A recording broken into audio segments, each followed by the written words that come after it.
I just wanted people to have a heads up so they'd know that I wouldn't be asking them about their childhood trauma or anything like that. Yes. You can. I'm happy to share Okay. that too.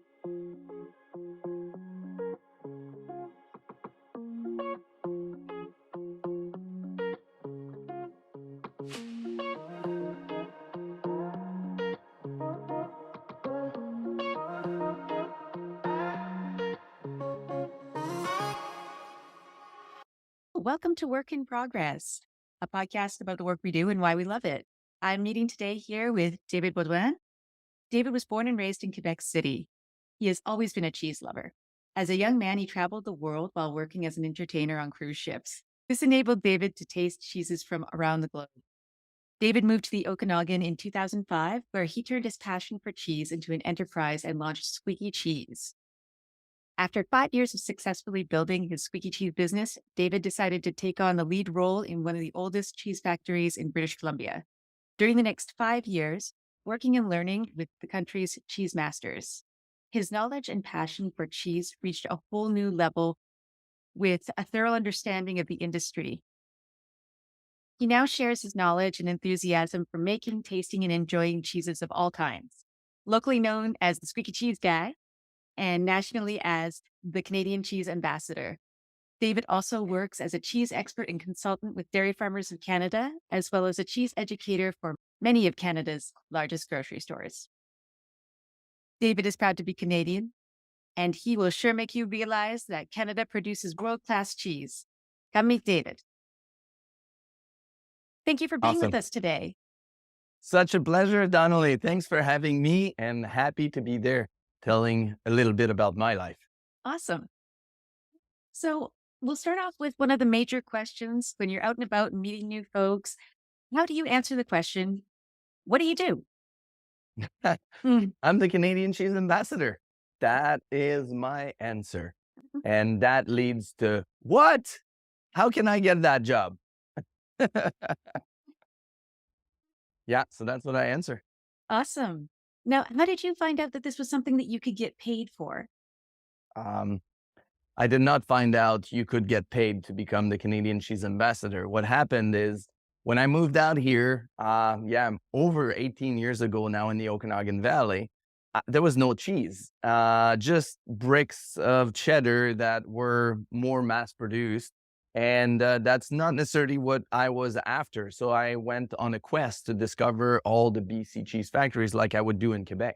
Then I realized, wow, I really love cheese and there is no cheese curds. So that's how I got started with bringing fresh cheese curds throughout the Okanagan Valley. And then it grew to Western Canada and they were the best cheese curds. And so that's what got me going. And when I did make my business plan, there was a slight chance of making money.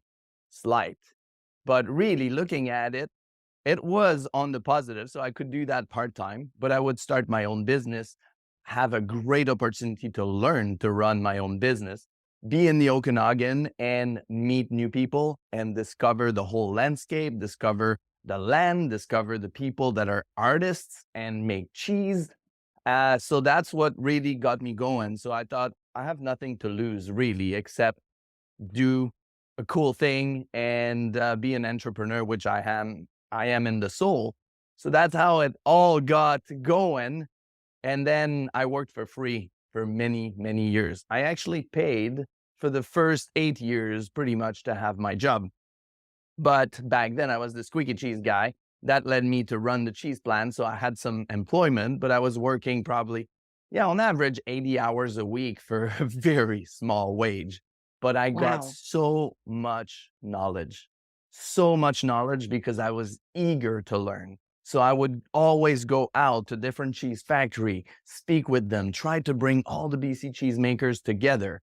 Fortunately, the owner was not on the same page as I was, so that's why we had to go different routes at some point where I lost everything. But it doesn't matter because still in the end, I'm thankful for all that he brought me, even though it ended up very strangely, because I got so much knowledge. And that led me to be in front of masses of people for some event and food show that were happening. And then I really discovered my true gift and passion. I love to make cheese. I love all the concept of making cheese because it's milk, and milk is such an amazing food. And then when you preserve it, you ferment it and turn it into cheese. And preserving milk to go for long, for years to come, it's an amazing food to have as a backup if anything goes wrong, but it's an amazing food to have and share with many people, bringing connections to people all around you. So me being a people person and wanting to connect over making cheese every day and doing dishes 80% of the time, not only just dishes, but giant dishes. So as much as I love the cheese making process and all that it encompass, I'm not too much into doing dishes. So respect to all the cheesemakers. I've done it many years as well. But yeah, talking to people, connecting, bringing connection to people, using an amazing product that comes from amazing milk, supporting our farmers because the farmers is the base of our food system. And unfortunately, they're not always well treated. I think they should earn twice as much as marketers that make way more money that need to eat because those guys make our food. So anyway, that's Mm. my whole philosophy on food. We could like go for hours on that route, but that's pretty much how I became the Canadian cheese ambassador and doing events, going from events to events. But what happened is when I started, in order to prove that I have lots of knowledge, that I know the industry in and out, I have to be in front of people. So Dairy Farmers of Canada saw my talent and they're just like, okay, we'll have you for food show. But that was just a fraction of it. So I started doing events for free and worked my way up to today, which I can make a living doing this. And I still work with the people that supported me since the beginning. And the story keeps on changing and evolving. That's fantastic. Man, what dedication you must have, because you worked for nothing. You, in fact, you paid to work. And then you had a lot of tumultuous times throughout that. It's really amazing to see how that's really served you, and it's come full circle to a point where you do have a job with it and a job that you love, which is Absolutely. fantastic. Yeah, Yeah. I'm extremely grateful every day for being able to do it. It doesn't mean that I don't have things like what we call the grind of every day. Like I have so much planning to do, so much organizing. I have to be like really on top, having all the cheese sent all over the country in order to make sure I have the right thing, creating pairings, combination that are not good, that are outstanding because that's how I am.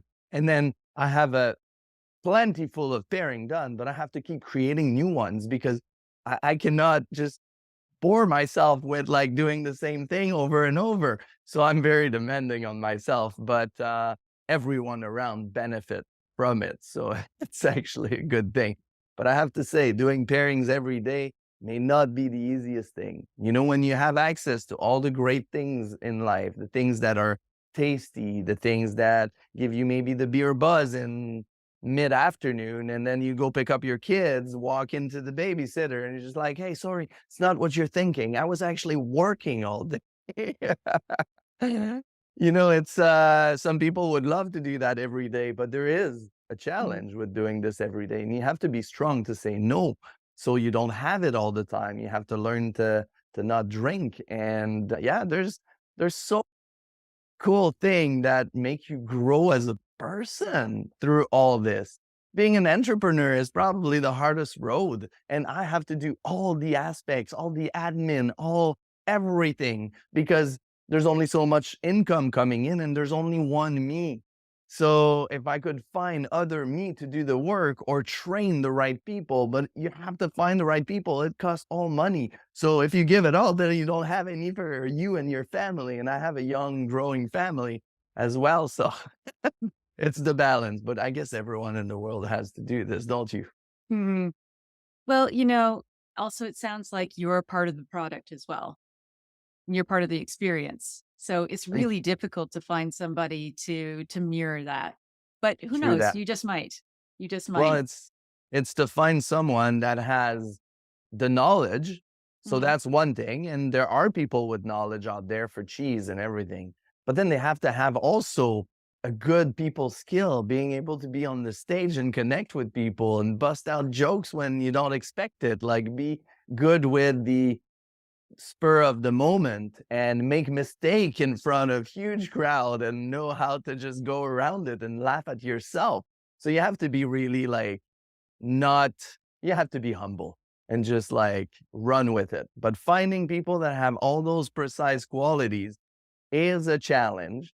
But last year I broke my leg and I had a lineup of big shows all over the country. I had to find someone to replace me for the shows and for all the tasting. And you know what? Being pushed to do it, I did find amazing people. And so they're out there. It's just the time to find them and create the business that people can join and grow it for the right reason, for connection and for helping our own cheesemakers and helping our own farmers to get out there when the pressure from overseas is just so incredibly strong. Hmm. Actually, that leads into an interesting question. What are some of the pressures that cheese farmers are and farmers in general are facing right now in Yeah, Canada? well, yeah, it's everywhere in our food system and everything. You know, when the cost of milk increase, it's because there's cost of feed that increase and the cost of keeping all those cows or animals, and that keeps going up. And all the transportation, they can charge like 10% more, 15% more. It seems there's no more end to it. But then when the dairies or the farmers do increase, then everyone's just like, oh, you can do this. But after them, then the margins that they take on, it doesn't change. It's a person. So if they increase, it increase way more as it goes. Like, and that's the challenge. You can blame the base producer, but in the end, they're not the ones. Everyone should take, like, reduce a little bit, and maybe it would help each other. So the challenge is whatever comes from elsewhere in the world has subsidy from their country. Here in Canada, we're one of the two countries left in the world that doesn't have that. So our farmers need to keep together and we need to support them in order for them to keep having such an amazing food. We can have all sorts of opinion. I'm not here for opinions on what we think, but what I know is how amazing those farmers are working. In general, the majority of our farmers are so good to their animal. They care so much because it's their bread and butter, but it's also their family. It's their lifestyle. And when I see it, when I travel to so many farms, and they produce such a high quality product that we can have in cheese and create memories with friends when we share the food, being professional eaters that we are eating every day. I cannot stress enough the importance of going out and spending a little more to support our own people, because that money stays here in our country, it stays here in our community, and it stays here in our family. And they're some of the biggest employers in the whole country. So it's just so funny. But then if a cheese comes from elsewhere, we know because the name they have, and we're not allowed to have the same name for the cheese. Well, we're going to go buy what they know from elsewhere that tastes good, but we can make something even better here most of the time.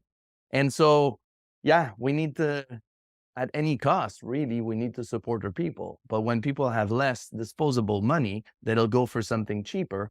The truth is, it's not necessarily cheaper, but there's a lot of money that might be going in the pockets of everyone in between the farmer and yourself buying the product. Mhm.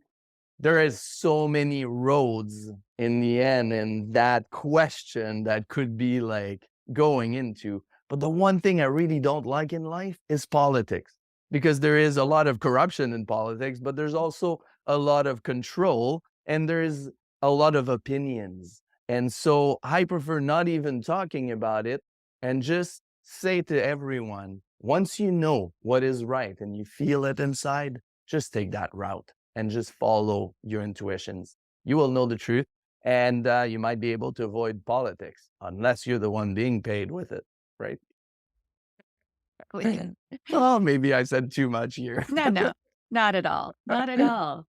So, Uh, it sounds like it would be kind of hard to think of what a typical day would be like for you, but to the best of your ability, what is a typical day on the job like for Canada's cheese ambassador?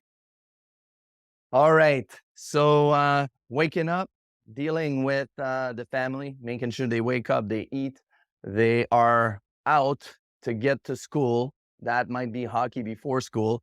And then once the family is out, then it's my time, my day. And I have to remember to go for a walk anywhere in the day. So if I do it right away after the kids are gone, because it's really early in the morning, then a 20 minutes walk would be perfect because I have to keep my sanity that way. And it's the hardest thing for me to do. So I push myself to do that in the morning. And then I get started. If I start looking at my phone right away, I will be stuck in it. There's like millions of email. And whether it's a request for an event or it's just the administration of doing all the things or CRA having something to tell me to pay them. There's so many things in that way. But then I head out. Sometimes I bring cheese actually to a few selected places in the Okanagan that do care, that love, that have been supporting me since like first day 18 years ago. And so those people, I am sharing with them my gifts and I will give them the best of the best of Canadian cheese. I will tell them, teach them, work with them in events. And so I can keep nurturing that relationship. And so, yeah, I keep organizing events, being on the computer, and then I take a break and just go on and maybe do a little bit of music so I can DJ the next event for the community or for this party so I can keep having fun here and there for my kids. And then after that half hour where I just switched, then I get back into it and go on. I might be delivering cheese or I might be just getting on the next event because I have a lineup of events until Christmas coming up, traveling everywhere, booking planes. And then once, if I still have time and it's like mid-afternoon, it might be a good time to start the new pairings. So I have like a fridge full of wine, fridge full of beer that I have to pair. Sometimes I have like 8 to do at once. So I have to take it one day at a time so I don't kill my palate. And then I know what kind of cheese I'm going to go and pair with it, the right accompaniment. That's just an idea until I put it all together. And then when I taste the beer or when I taste the wine or I taste the cheese, then I know, oh yeah, this is what's going to go with it. And then I start creating, trying, and then I go to the store and buy new ones and research what can I get that would be the complement that will make it a wow thing. Because I'm not satisfied with just like, oh, it's a good pairing. It needs to be wow. So that's what I do. And then by that time, it's probably 5:36. And then the kids are just like, Daddy, Daddy, we need you. So then I have to stop all this as much as I can. And then did I mention that I forgot to do the social media that day? Oh, shoot.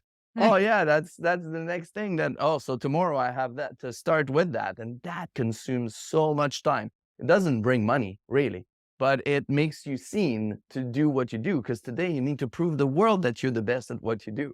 So I have to remember to prove the world that I'm the best at what I do because I think I am.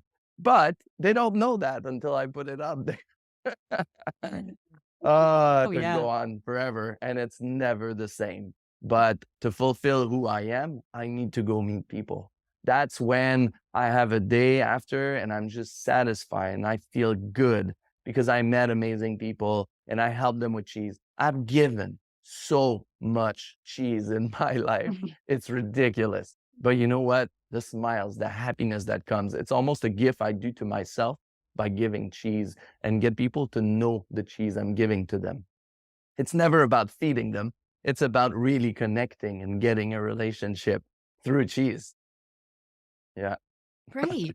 It sounds like you've got a really good sense of balance as you go throughout your day. You're taking these breaks, you're investing in focused head sound time, and then you can back away a little bit, spend some time with your family. That sounds like a really well balanced life.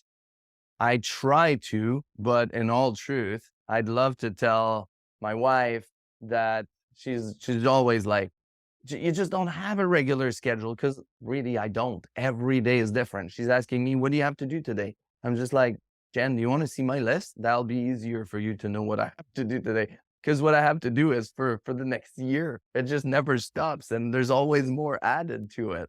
So if I don't put myself first anywhere in there and take breaks, I will not survive it. There was a time in my career that I almost broke down because I had too much going on.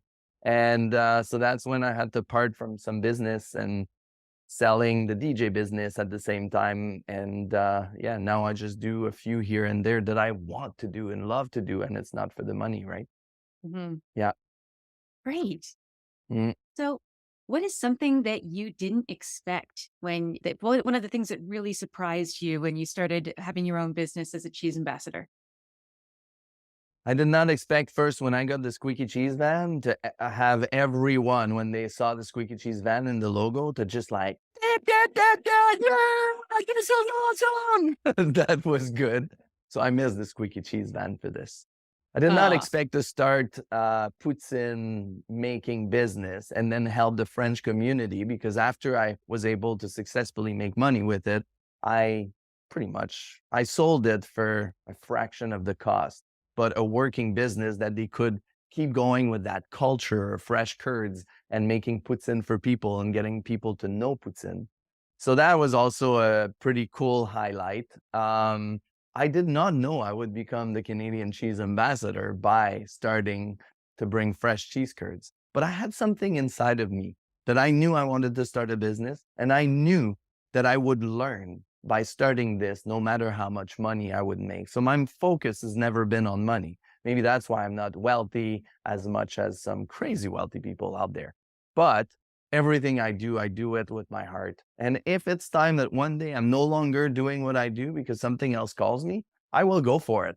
Because life is short. I've seen people come and go already so much in my life. And wow, there is no time to waste. We just have to go and do the things we love to do. And I'm lucky that I love and I'm really good at what I do. It just, after every event, how much craziness there is before the event and the stress and the organizing and planning.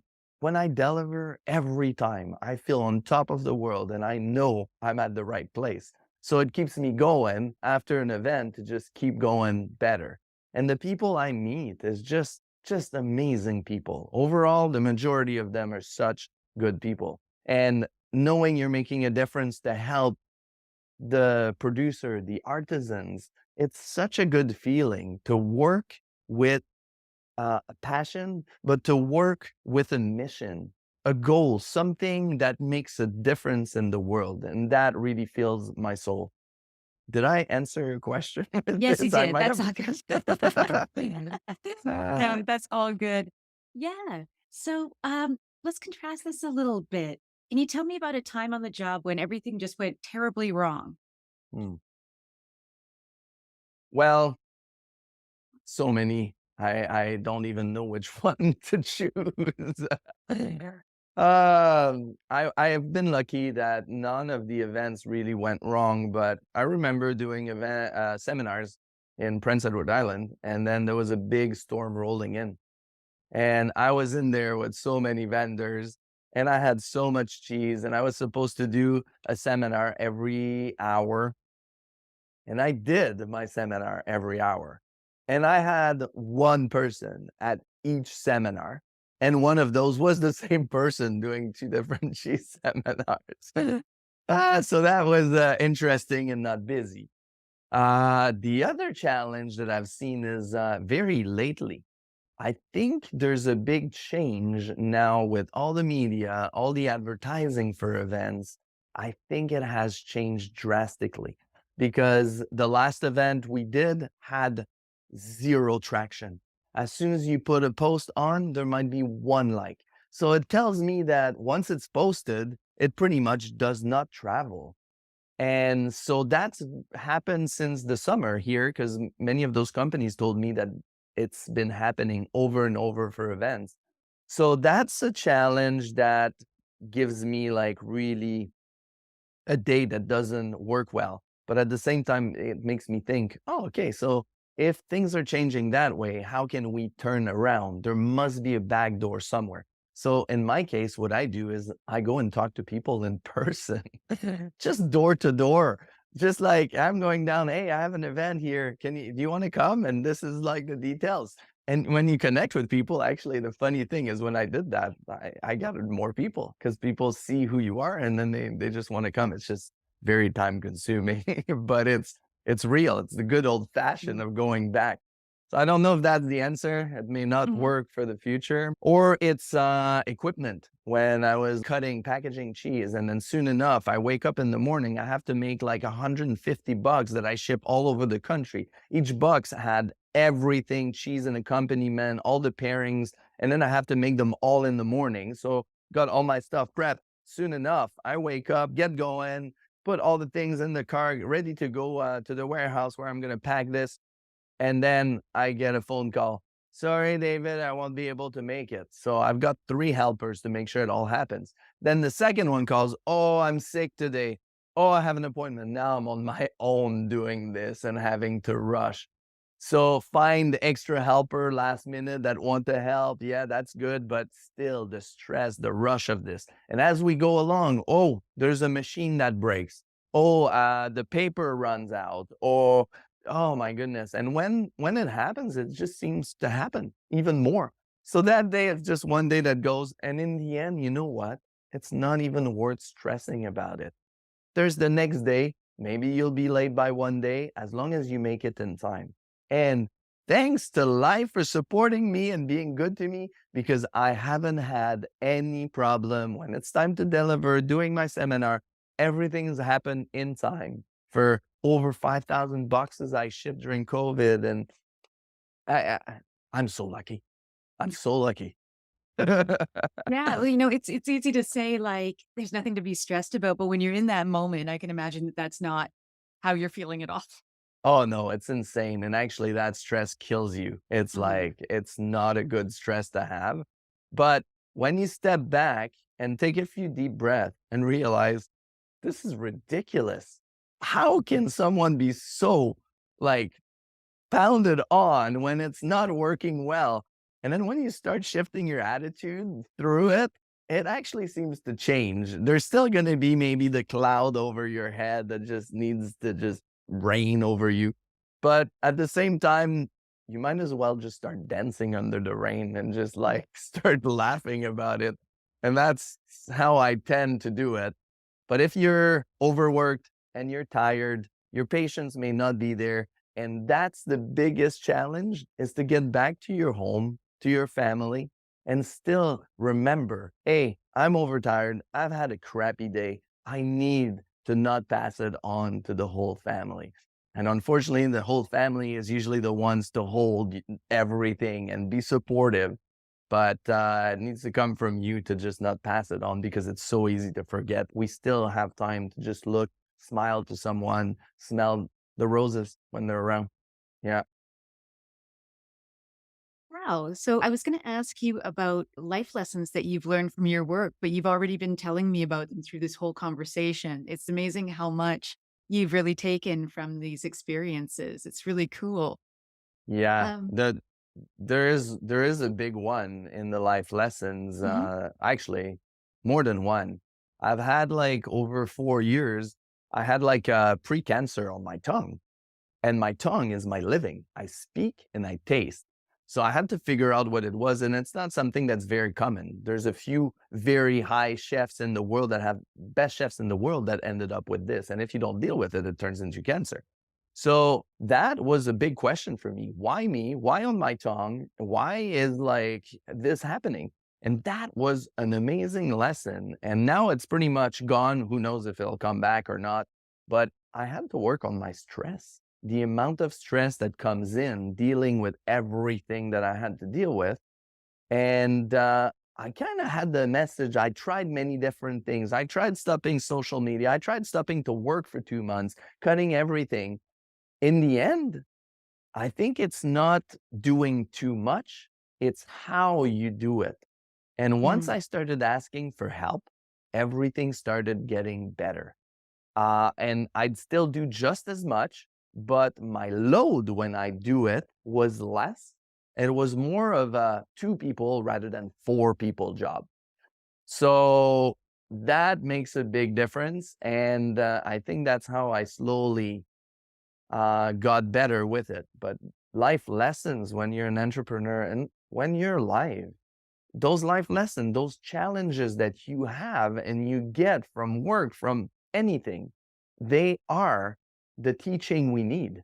It's so every time there's a big hurdle, there's a big bad thing happening, I just step back and say, okay, what do I have to learn from it? And I'm already questioning every day. And then a week later, I'm just like, that's why.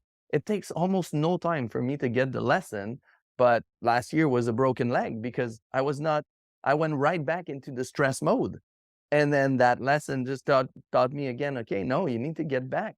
So I had to stop and find ways to create system that works without me. And then after I had that, now I'm asking like a friend or a chef to come help me for an event. And I have already the system. I get them to read it, then I go over it with them, and they already know what to do. So when the event organizer is talking to me, I'm just like, hey, I have time to spend with you. Let's figure out the details for the event.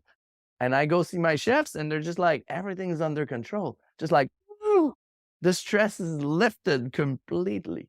So yeah, we just have to see those lessons. Oh, and I have so many more, like I could go on forever. Well, that's a really smart way and efficient way of doing things too, because you've taken the different things that you can basically outsource or delegate, and you've created a system for them that can be taught to somebody else. Not everybody can go and chat to the event coordinator for a while, maybe do the same networking that you can do. Not everybody can make the presentations that you do. So you're able to capitalize on these spaces where these are skills that are more unique to you. So yeah, Absolutely. it's quite smart. Yeah. Yeah. Oh, thank you. Thank you. It's nice to have that feedback because that's one thing you don't have when you don't have a huge team around is to be able to share those things. That's why I'm happy to be here today. And I hope many people can benefit from those little life lessons and little boosts. Yeah, definitely. So Yeah. my next question for you, you were mentioning a little bit earlier about the different packages that you were shipping during the COVID-19 pandemic. And I'm wondering, how did the pandemic affect your business and your work? Hmm. It just made it thrive Ah, to the next level. Interestingly enough, when it all went down, I was on the road. I was in Victoria. I probably caught COVID when I was in Victoria and I had to come back home. I was actually scared that I wouldn't make it back home. So I just put my mask on and just like sat in the plane. I'm just like, let's make it. And so I did come back home. And then the very next day, everything shut down. So I was home. My kid had a birthday the next day, and then we couldn't have his birthday. So I got a load of dirt, like dropped in my front yard to level out the driveway and everything. And we just played cars for a week in that big load of dirt. And during that time, I was not worried. I built a fence up front and I did things that I really enjoyed doing. And that time made me think, wow, people will need to dance. People will need to have fun and connect if it stays like this. So during that first week, I started plugging my computer and trying to figure out how I can make this stuff, DJ, electronic things behind me, work through a camera. And then I reached out to the school. I'm just, hey, can we organize a dance for the school? And we did organize a dance for the school. And then I learned how to get the sound properly and everything. And then the camera. And then I realized the camera is crappy. So I need to get a new camera. And so I got a new camera and I was on my way. Then I created a thing for all the friends that are DJ called the Womp Virus. So it spreads out. And then that kept growing. And then I taught other people how to link it. And we are already the first week live online doing dance parties. And then boom, I'm just like, I need to do this with cheese. So a friend of mine who was just a brand new lawyer, her boss, brand new boss, when she learned that she knew the Canadian cheese ambassador, she says, I need to meet that guy. So she was my first client and she brought me in front of so many great clients. Because as soon as I would do one event, I got booked. Like they loved it. And so I would meet people online. I'd ship them the box with 4 cheese, 4 accompaniments, all that is, because I found how to ship alcohol as well legally. So it all worked out and got everything going that way and developed partnerships. And then soon enough, I had one event every week or two events per week. And then I was shipping boxes all over the country. And then I got overwhelmed because I had so much demand. I didn't have enough people. The reliability of people was going downwards and downwards. And yeah, and then I had lots of supplies, but I had to start creating it myself. And then had to find the right company that already does it because I didn't have no time to do any of this in the kitchen, the certified kitchen. So it was just tumbling and tumbling. But I made it through, and it all worked out. And then I had someone asking me if we could start delivering cheese around. I'm just like, I have no time, but I'll bring the cheese in for you, and then you lead it. And that person kind of stopped in the middle of the way. So now I had like a distribution business as well going that was successful and working. But I ended up with everything on my shoulders. I'm just like, can I do something that doesn't work? But yeah, so that was, pretty much how it just kept on going until I until actually I had many virtual event planned and everything reopened up, and then everything virtual died, and now I had to go travel again and do those events for 500 people in a hotel somewhere, and then I realized, "Oh my goodness, that is so much work." And then a few years had passed, so my system was not the same, so when I go from Victoria, and then I travel all the way to Prince Edward Island. That 4 hours going east was like, oh my goodness. The next day in front of an audience, I was looking pretty tired. So lots of adapting on that end. But I'm still grateful because I still really enjoy being in person. But the magic of the camera, wow, you can connect just as much. I still have actually 2 gigs in November that will be virtual, and they will organize and have all the supplies in Quebec and the other one in Ontario. And I'll be here in my studio doing it with them because I've planned and prepared the whole event. So it's pretty magical. Yeah. Yeah, that's really great because it is a lot of effort to move around a lot. And how is it that you travel with cheese, or do you ship it? It depends where it is and depends for whom it is. I can travel with cheese and it stays cold in my luggage because I have all the supplies. All like I can make the perfect little pocket that will hold the cheese cold for 48 hours if I need to, and traveling with it. So between 0 and 4 degrees, and I'm not even worried. So that's because that's the rules.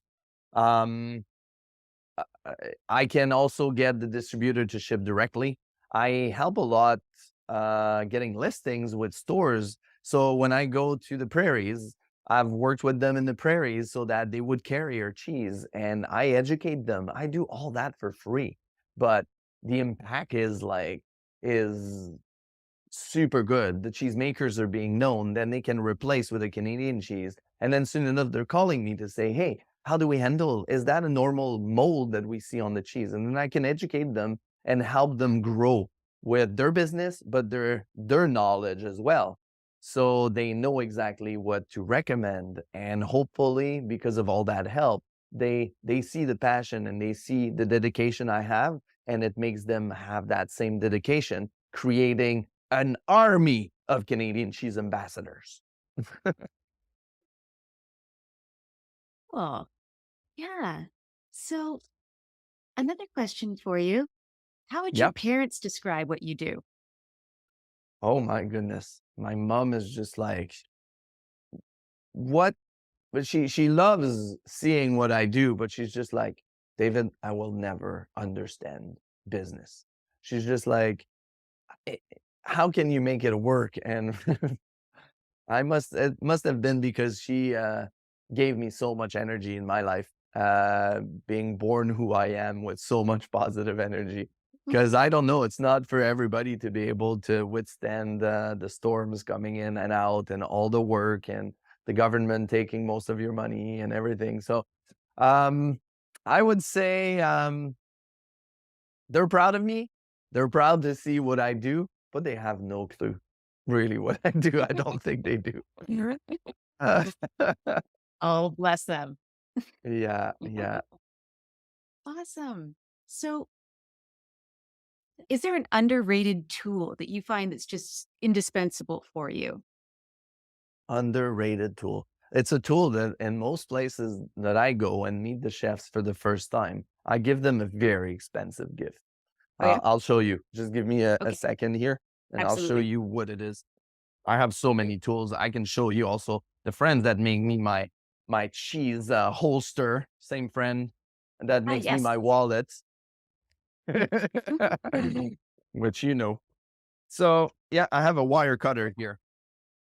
This is Ah, what it looks like. This is indispensable. This is how I can cut big wheels, big loaves of cheese, make them all look the same in a fast time.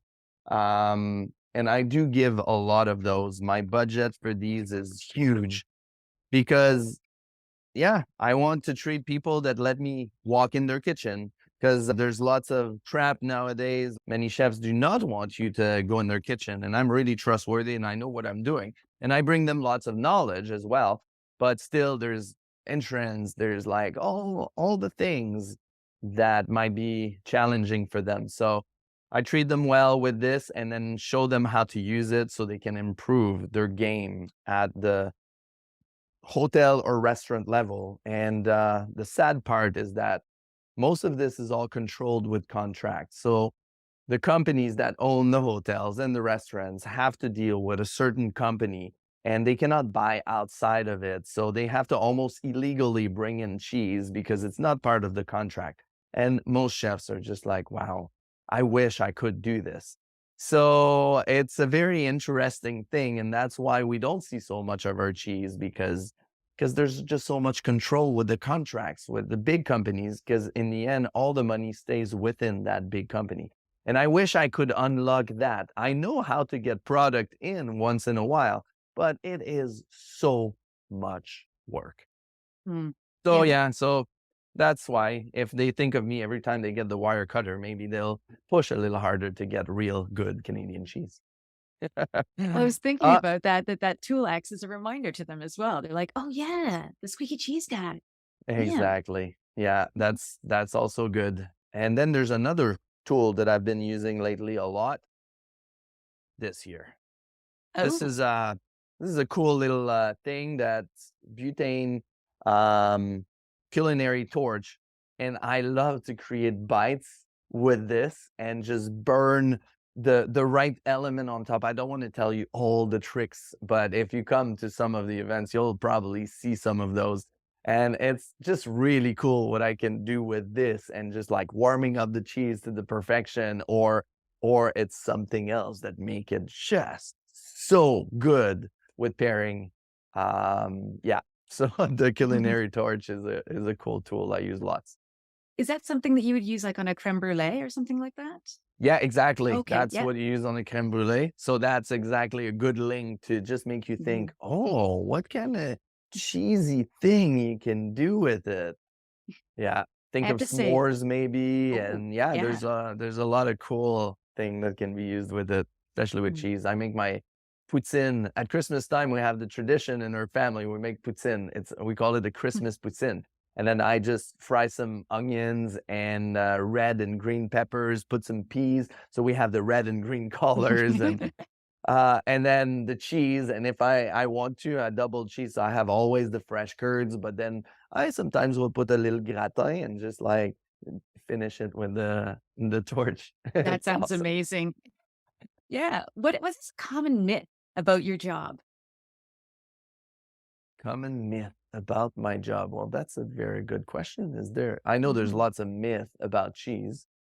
Yeah. I don't know if there's a myth about the Canadian cheese ambassador. I don't know. Yeah. Did Well, you hear of one? that you I was kind of thinking that a common one might be, that you're paid to eat cheese all day. Yeah, yeah. That's, and it's not far from the truth. There is some I truth do in it, yeah. I do get paid in the end to eat lots of cheese. I Yeah. have to just like put it on every day so I don't overdo it as well, Mhm. even though it's fine to overdo it because I always have.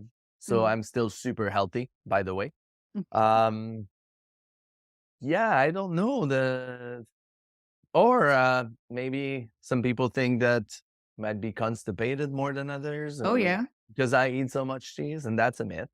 Yeah. You just need fiber. You need to eat and drink water as well. Stay Yeah. hydrated. And if you have fiber and you stay hydrated, for sure, if I just drink coffee and alcohol all day, no water, well, I might be, but why would you blame the cheese? Yeah. Then some other people might think that I fart all the time and it happens. But why would I blame the cheese? It's not just the Yeah. cheese. But people have the tendency to just say that. But Yeah. in the end, I can have raw vegetable and they'll make it happen. And Mhm. so it's like not just it really depends. Sometimes like when I eat the cauliflower, it does that. Yeah. So hey, stop blaming the cheese for Stop everything. blaming the cheese. Yeah. Okay. And, yours is a profession that you've kind of made for yourself here, or kind of evolved into. But what would you say to someone who wanted to maybe start working with you or underneath you or do what you do? What kind of advice would you give them? Uh, yeah, I'd say like absolutely, but it really depends. Why do they want to do this? I'd love to know the why they want to do this. Because I've had many people that wanted to do it, but maybe it was the wrong reason because they're in and they're out. It takes a lot to be able to do this. Um, and if they have the passion and they're willing to work at it, and if they feel it from inside, I'm just like, yeah, yeah, absolutely. I have like open arms. If you find some gigs coming up, well then you can start and well, I'll be your lead. I'll show you how to do it. So, but it starts with the attitude. That's really what I think. So, Mhm. uh, the dairy industry is not an industry where the margins are not that high and you deal with a product that's classified as highly dangerous. So, as funny as it is, you have to Danger handle it. cheese. Yeah, you have to handle it carefully. You have to have clean hands at all times. You touch your phone, go wash your hands again. The amount of time I wash my hands, and if you put gloves, you remove your gloves if you touch your phone. So it's like it's never ending. So keep it clean, keep it covered because they'll dry very fast, and keep it cold. Obviously, there's some cheese, if they're well covered, they will actually age faster. So there's some cheese, even soft cheese, that for me, I keep out on the counter in its package so it ripens faster. So I have it just the right way. There's so many things that our rules in Canada are the way they are, but it doesn't mean that you cannot do something different. But I have not said that if you meet an inspector. Excellent. No, never said that. But what you do at home, knowing, then there's no real issue. A cheddar, like Swiss cheese, will be aged for 28, 30 days in warm temperature to develop Mhm. those eyes in it. Like there's just so Ah, much that people have no idea, depending on the culture, depending on the baking or cooking process. The bacteria that are inoculated, and there's just so much. It's alive, it's changing, it's breathing. But yes, you do have to be clean. mhm. Absolutely. Yeah. Great. Well, and my final question to you is a question that you probably are going to struggle to answer. It's probably the hardest question. What's your favorite cheese? I knew you were going to ask this. Oh my goodness, it is the hardest question. Let's see what I'm thinking right now. Well, I just did a pairing yesterday, and it was a local Gouda. Gouda, delicious cheese. It's made by Triple Island Farm right down in Cherryville here. And his Gouda is smoked naturally with apple wood. And it was just delicious. And I knew I've had it before. So I had to create one with it. And I went with, well, I was given. I did not have much choice to choose for the pairing. They had to work with what they had. But what I brought together is a brittle of caramel and dark chocolate to go with the Mm. smoked Gouda. And because Gouda has those tones of toffee, and so, and that one, especially with the smoked applewood, like really had that, but in almost like a sweet, tangy way. So it brought that tang that's extra that you could still taste through that brittle. And then the beer would melt all of it together and get those chocolate notes really coming through. But the cheese was always present because of the smoke. So that was a really good cheese. But oh my goodness, I've had some amazing cheese lately, cheese that I've known forever. I have like a huge, huge piece of it's called Louis d'Or, and it just comes in 40-kilogram wheels. It's like a Comté style, no lactose in this cheese. It's just a beautiful wash rind. It's made in the Presbytery, Fromagerie du Presbytère in Quebec. Just that cheese, like I had a piece there and I just kept on eating because it's just so good and so delicious. There's so much love in brushing the cheese. And then I had an overripe cheese called Magie de Madawaska. So it's a bloomy rind. So you imagine like a brie, like about that size. And I left it past its best before like a month. And then I'm just like, you know what? I'm just gonna taste it, see how it did. Open up the package. There is no smell of anything bad. There's no ammonia to the rind. It still smells like fresh mushrooms. And I cut through that thing and it started oozing and leaking all over. And I'm just like, it was still having a little chalky on the inside, but barely, and it was just perfectly ripe. So do not go with the best before date. Just just know your cheese, taste them, because really it was amazing a month after its best before date. So it just yeah, that was totally awesome. Then just lately I've done so many with Upper Bench and Poplar Grove. Those guys make amazing cheese in the Okanagan Valley in the north. And now I'm just like going back in the groove of cheese curds because the where I got so much knowledge, but in the north in Armstrong, the cheese plant was just sold, and last week they take ownership, and they're dairy farmers that know milk, that care for the animal. They have like such an amazing farm, and now they're gonna have their milk for the cheese, and I'm just so excited because this is where I grew up. This is where I got my knowledge. But finally, they have an amazing leadership that finally came in. So now that plant, I'm super excited with what's to come, and that will probably I'll grow into doing more of it. I can go on really, but it depends on the moment and it Mhm. depends on the time and the people you're gonna have and what you feel like at that time, point in time. Yeah, cheese is cool that way. Yeah. All right, I think that's the best note to end it on there. Well, thank you so much, Dave, for coming on to talk to us about what you do and share your passion for cheese. Super. Well, thank you so much for having me. If anyone has any question, you can go to cheeseambassador.ca and you'll see my face as well again. You can also go on my Instagram, which is squeaky, SQUEAKY _cheese. And yeah, just see the pictures and get like just just get invigorated with all the cool cheese that you'll see on there. That sounds like a really worthwhile follow. Absolutely. Yeah.